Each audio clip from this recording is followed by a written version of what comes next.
interventions and practices that will help set Louisville apart as it relates to our African-American males on campus, but also retention and success of our students. And so one of the values of the Cultural Center, we have several, but the three top values we have are inclusion, research, and collaboration. And so almost anything that we do it collaboratively, literally, from the start to the finish. And so as we start to see this unpack, we truly mean that we all have a role in the success of our students. And so as we talk about this, we really want you to take an active role in thinking about, how can I partner with the Cultural Center? How can I be an integral part of making this successful? Consider this your initiative, not ours. Consider it our initiative, okay? So please think about that as we're going through. We have some mechanisms to help you take notes in front of you to keep information about what we're doing. We have a feedback form we'll give you that you can also connect with us, and so you'll know exactly how to get back in touch with us, but also to give us some ideas as we go through the presentation. So let me first introduce and thank this team of people, many of whom you see sitting in the front of the room. These men have all helped to really set the foundation for the work we're going to be doing over the next several years. And these men will also continue to be involved in this process. So I want to recognize our undergraduate students who are involved. And if you could just kind of raise your hand for those undergrads who are on the team, Brandon and Clem and Daryl. Yeah, give it up for them, because they're actually an important part. We have a team of graduate students here.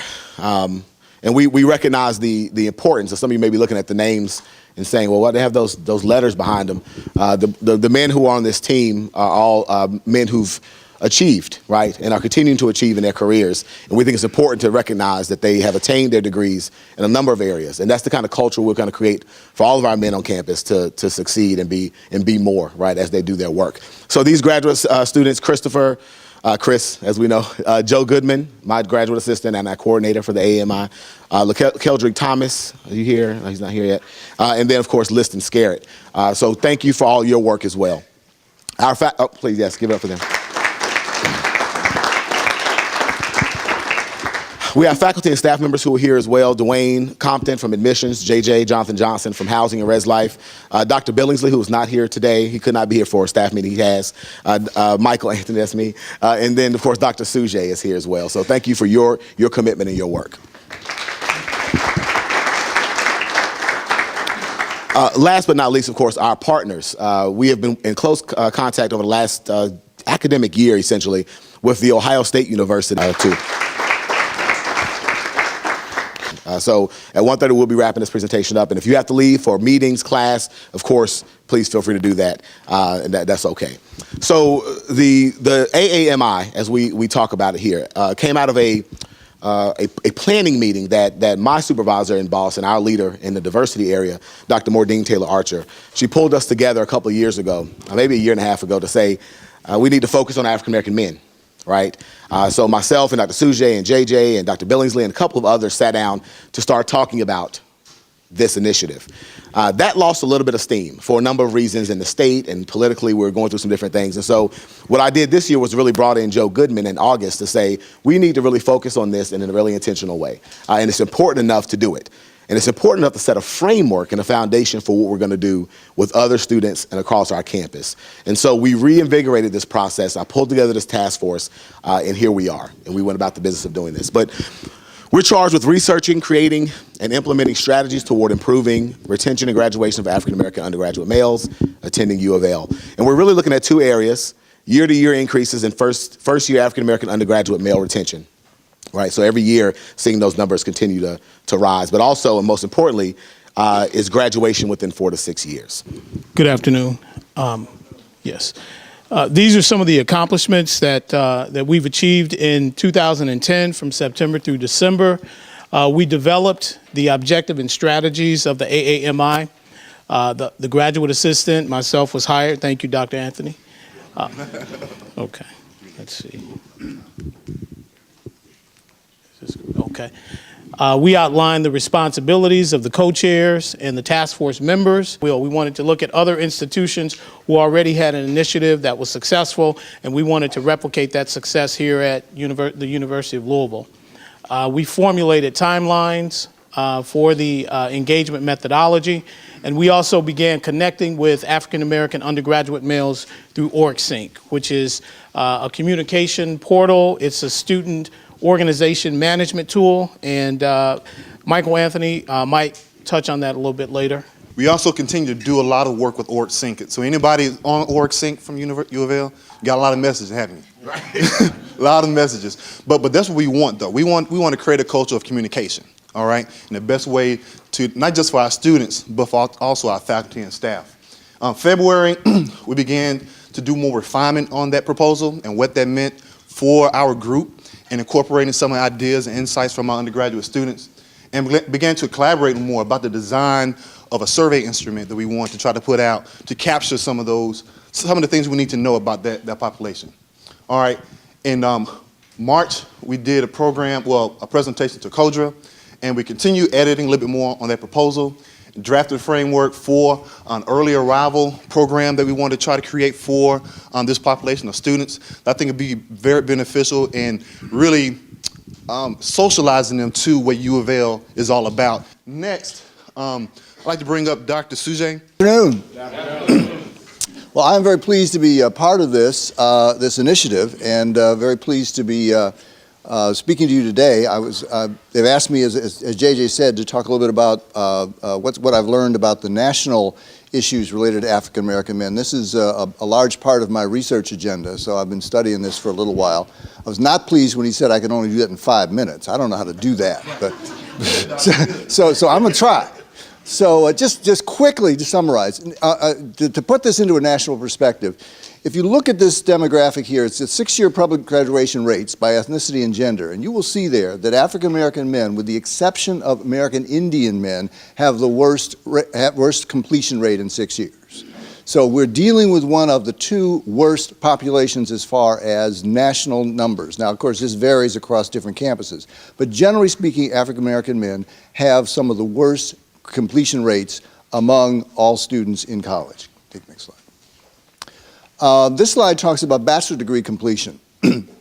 and it points out to me that you can arrange, they say you can have statistics do anything you want them to. And so you can look at these numbers and these ratios differently, but I tend to look at them as men and women compared to each other in the different ethnic groups that the federal government uses. So in this case, we see that for black men and women and Hispanic men and women, coincidentally, that the ratio nationally is about 1 African American man to every 2 African American females. So coming into the college situation, the population we're dealing with is already badly skewed, even if we retain all of these young men, and we know we don't. So that's an issue that has some implications. So, but next slide.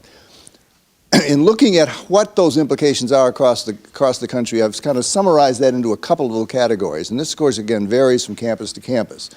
But a skewed relationship like that has impact on male-female relationships on the campus. I was on one campus a couple of years ago where there was 1 African-American male to 8 African-American female. Now, that kind of social scene's got to be whack. Right.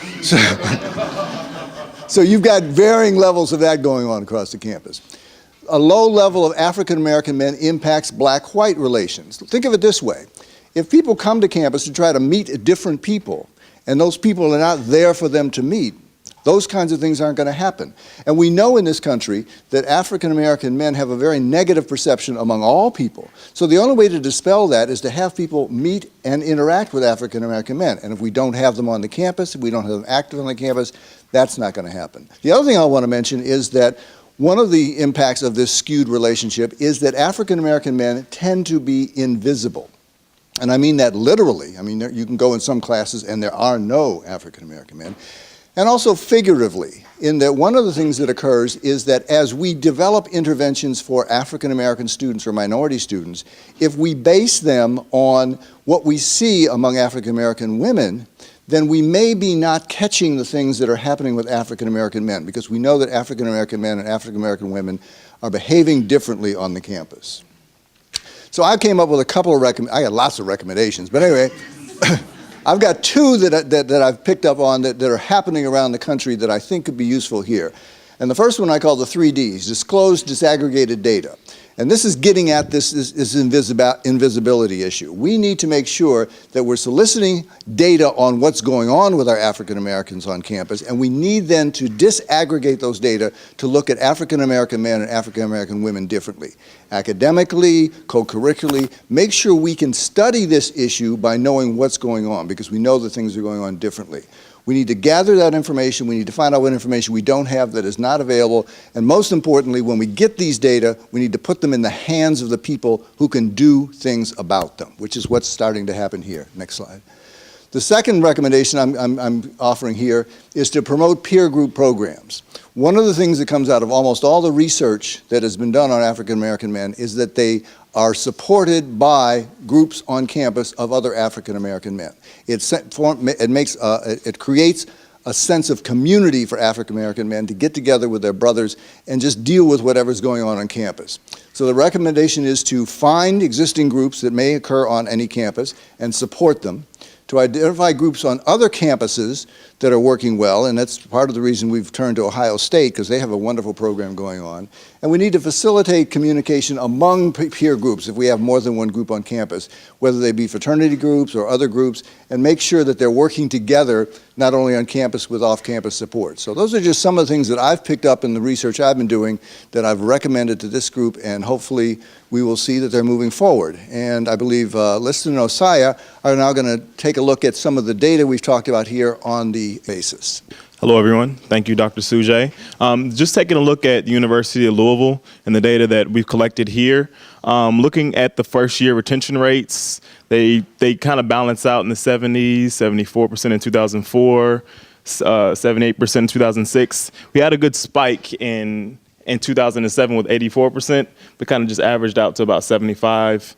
But then we look at the second year and we see a considerable drop within retention rates into the 50s, 60s, kind of averages out. Then we go down to the four-year graduation rate. That's where we see the biggest drop, the biggest issue. Not a lot of black males are graduating in 4 years, 15% in 2002 and 9% in 2006.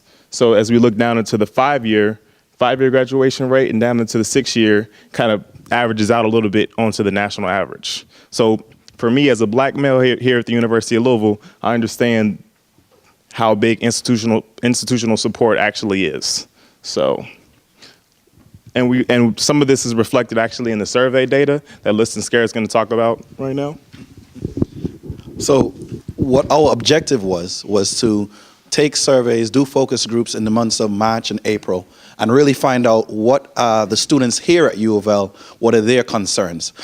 It's easy to look at national data, but sometimes that does not reflect here on our campus.